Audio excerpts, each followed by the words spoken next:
Tonight, we introduce the NBA Storyteller's Player of Relative Significance Encyclopedia. Installment number 1. Michael Jeffrey Jordan. Michael Jordan, born in Brooklyn, New York and raised in Wilmington, North Carolina, made his first monumental decision to attend the hometown University of North Carolina.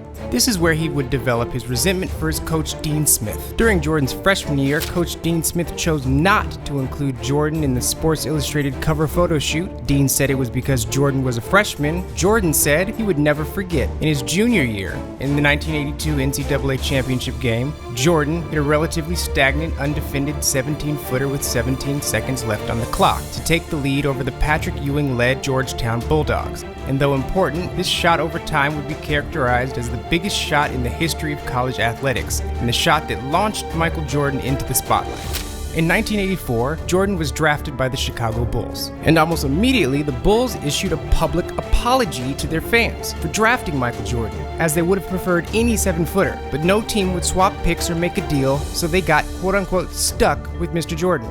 Regardless, as soon as he stepped on the court, Michael Jordan utilized his undiagnosed sociopathic tendencies to chip away at the psyche of his opponents while wearing them down physically.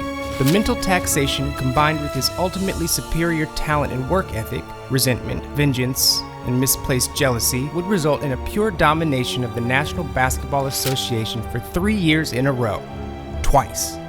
Michael Jordan, a self-admitted pathological liar, had many strategies. Some included conjuring up characters and situations that would result in motivation for himself. By creating false slights and imaginary beef, Michael Jordan was able to stave off the inevitable boredom and stagnation of constant success. This tactic was not original, but he took it to new heights, going as far as manufacturing a lifelong motivation in the form of a high school rival who willfully and intentionally took his spot on the high school varsity team. A factually laughable scenario was thrust upon a person known as Harvest Leroy Smith, and as time progressed, this character Leroy, played by Harvest, would grow in metaphorical stature and relative importance to the Michael Jordan story.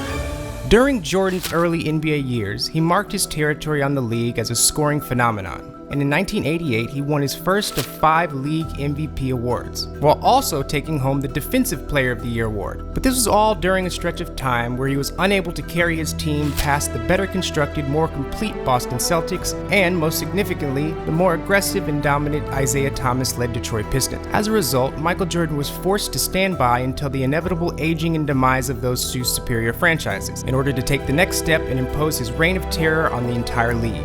Michael Jordan would eventually meet an elderly and fledgling Magic Johnson-led team in the 1991 finals, where the younger and less infected Michael Jordan and Scottie Pippen-led Bulls were able to capture their first championship.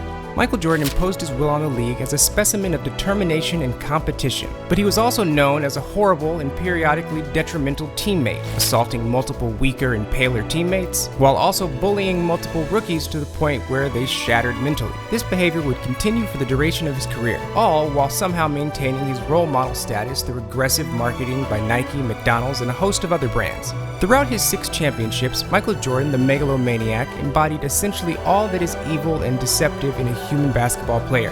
That, compounded with his absolute belief in himself and hatred towards his enemy, was able to deny an entire cross-section of eventual Hall of Famers any chance at ultimate success, which may be his proudest accomplishment.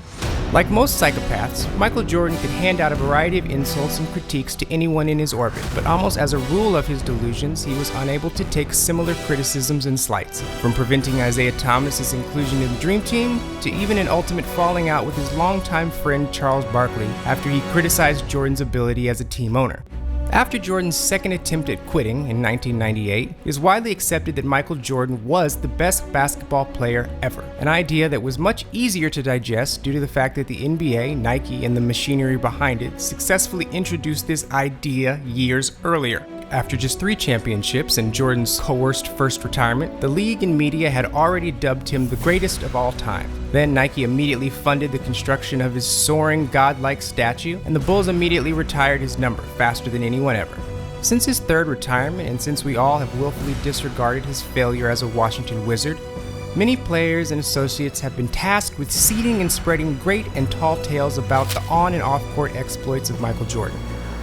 And the role of the Jordan story spreader is a role that even continues on to today, in the form of people like Horace Grant and Reggie Miller effectively carrying on the mythology of Jordan, allowing Michael to maintain an unrelenting grip on the league even through his failing years as an owner of the Charlotte Hornets. Jordan as a player is alive as ever. This, along with his enduring, innovative, and classic shoe brand, will allow Jordan to loom over the National Basketball Association in perpetuity, for eternity, never fading, never dying, much like the devil himself.